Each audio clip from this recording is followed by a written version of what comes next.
Boa noite, alunos. A partir de hoje, nós vamos começar uma série de vídeos com resoluções das provas do Colune. Espero que essas provas sejam úteis para vocês.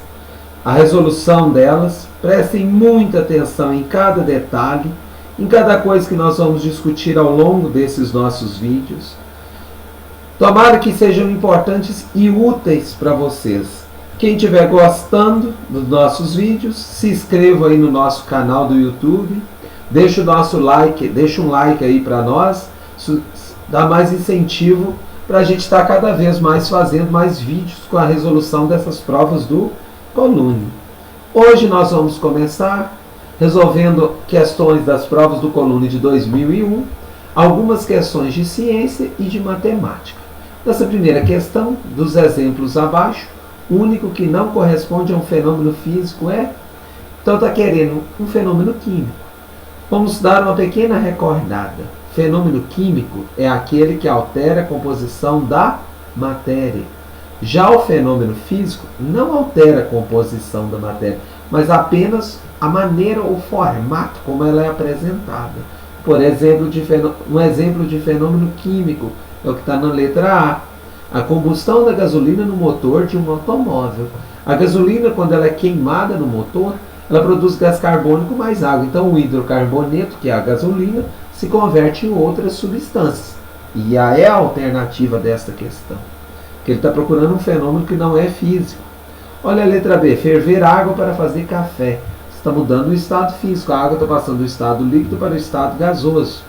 Funcionamento do motor elétrico em um liquidificador.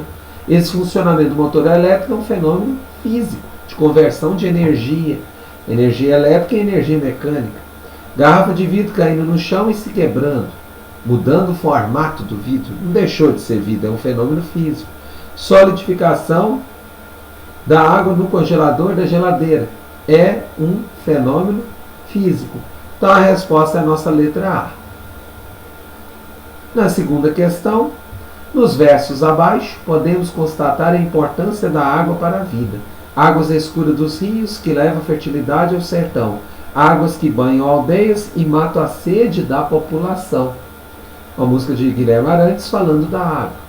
Além de necessário o cultivo do solo, precisamos de água que deve ser potável para beber, preparar nossos alimentos, cuidar de nossa higiene pessoal. O tratamento da água proveniente de uma represa ou rio ocorre nas estações de tratamento, passando por processo de separação de suas impurezas, que visam a obtenção de água potável, isto é, aquela que não causa danos à saúde quando ingerida. Assinale a alternativa que contém os processos físicos de separação de sólidos em suspensão em água. Nós temos aqui algumas opções, uma questão falando dos processos de separação de misturas, processos físicos. Destilação é aquele tipo de separação de misturas homogêneas, onde tem uma grande diferença de temperatura de ebulição, por exemplo, água e sal. Então não cabe como método para separar as impurezas da água, na estação de tratamento de água. Decantação é aquele processo de separação de mistura baseado na densidade. Nós temos de dois tipos, sólido líquido e líquido líquido. Neste caso, a decantação seria um processo adequado para a gente separar partículas sólidas suspensas no líquido. As sólidas elas podem decantar, elas podendo ser partículas mais densas, elas podem ir para o fundo de um recipiente. Solução fracionada é um processo de separação de misturas heterogêneas, onde um dissolve na água, por exemplo, o outro não. Por exemplo, sal e pó de madeira. O sal dissolve na água, pó de madeira não. Eu consigo separar. Evaporação é aquele na qual você tem duas misturas, né? Pode ser homogêneo, onde um dos líquidos evapora, por exemplo, água e sal, então não cabe nesta questão. Agora olha o item C, decantação e filtração.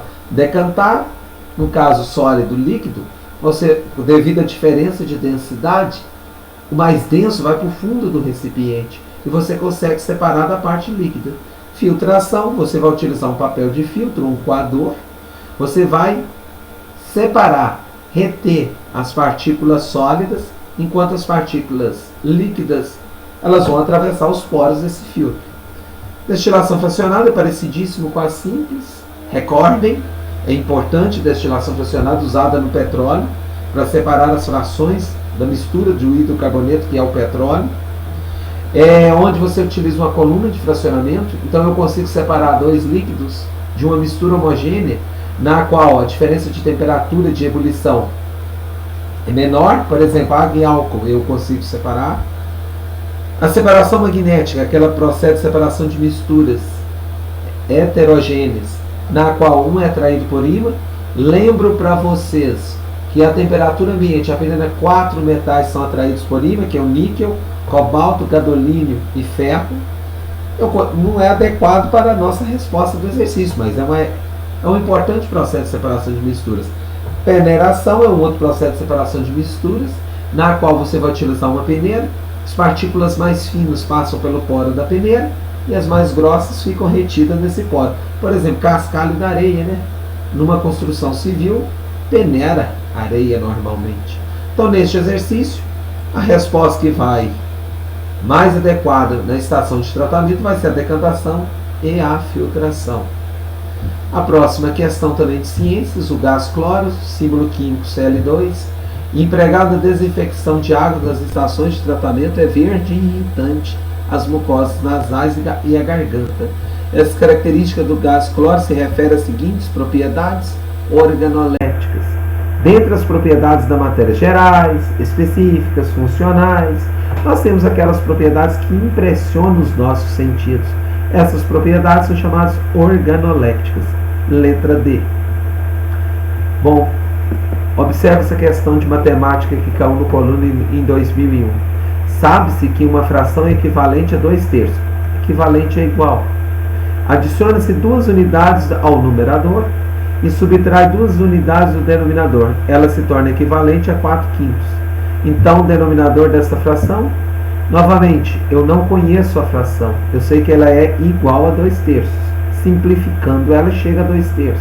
Então, eu vou chamar de x o numerador, y o denominador. Toda vez, alunos, que tivermos uma igualdade, nós podemos multiplicar em x cruzado. Você multiplica o denominador de uma fração com o numerador da outra, o denominador da outra fração com o numerador da primeira. Então, y vezes 2 vai ficar 2y igual a 3x. O 2 que está multiplicando, ele vai passar dividindo. Y, então, vale 3x sobre 2. O exercício me deu a seguinte informação. Se você somar 2 unidades ao numerador e subtrair 2 unidades do denominador, ela se torna equivalente a 4/5. Novamente, eu tenho uma igualdade de 2 frações. Eu posso multiplicar cruzado o denominador da primeira vezes o numerador da segunda, o denominador da segunda vezes o numerador da primeira. Então vai ficar 4 que multiplica y menos 2 é igual a 5 que multiplica x mais 2. Ah, mas o que é y? Que eu tive essa informação lá na primeira. 3x sobre 2. Então, onde está y, você coloca 3x sobre 2. Agora nós vamos aplicar a propriedade distributiva da multiplicação. 4 vezes 3 dá 12x sobre 2, menos 4 vezes 2, 8, é igual a 5x mais 2. 12 dividido por 2 dá 6x, menos 8 é igual a 5x mais 2. O 5x do segundo membro eu passo para o primeiro membro. 6x menos 5x é igual a 2 mais 8. O que estava subtraindo passa para o segundo membro somando. 6x menos 5x é x. 8 mais 2 é 10. Uma vez que eu conheço que o x vale 10, você vem aqui e encontra o y. 3 vezes 10, 30 dividido por 2, 15. Y é o denominador da minha fração, que é a resposta do meu exercício, que é a letra E. Última questão para a nossa aula de hoje, de resoluções de questões do coluna. Nós temos a seguinte questão que caiu na prova de matemática. O número S do sapato que uma pessoa calça está relacionado com o comprimento P em centímetros do seu pé, pela fórmula S é igual a 5P mais 28 sobre 4. Lembrando, S é o número do sapato, e P é o comprimento do seu pé. Qual é o comprimento do pé? Eu estou pedindo o P. De uma pessoa que calça sapatos número 41. Para eu fazer esse tipo de exercício, eu vou substituir no lugar do S, o 41, e encontrar o P. Novamente, eu tenho aqui uma igualdade entre duas frações. Eu posso multiplicar cruzado. Quando não aparece em uma fração o denominador dela vale 1. Então, eu vou multiplicar 41 vezes 4 é igual a 1 que multiplica 5P mais 28. 41 vezes 4 é 164, é igual a 5P mais 28. Eu posso inverter essa equação. Se eu inverto todo mundo, não precisa trocar o sinal. Como eu vou invertir, né? 5P mais 28 passou para o primeiro membro, 64 para o segundo. O 28 que está somando, ele passa para o segundo membro subtraindo. 164 menos 28 é igual a 136. P vai ser igual a 136 dividido por 5. Então, pé da pessoa, 27,2 centímetros. Letra E. Com isso, nós encerramos a nossa primeira aula de resoluções das questões do Colune. Se vocês acharam que essa metodologia, essa didática, esse jeito dessas aulas, né, de resolução dessas questões está interessante, deixa o joinha aí para nós, o like aí para nós, se inscreva em nosso canal e até a próxima videoaula com as resoluções das questões do Colune de 2001 até o 2020. Uma boa noite a todos.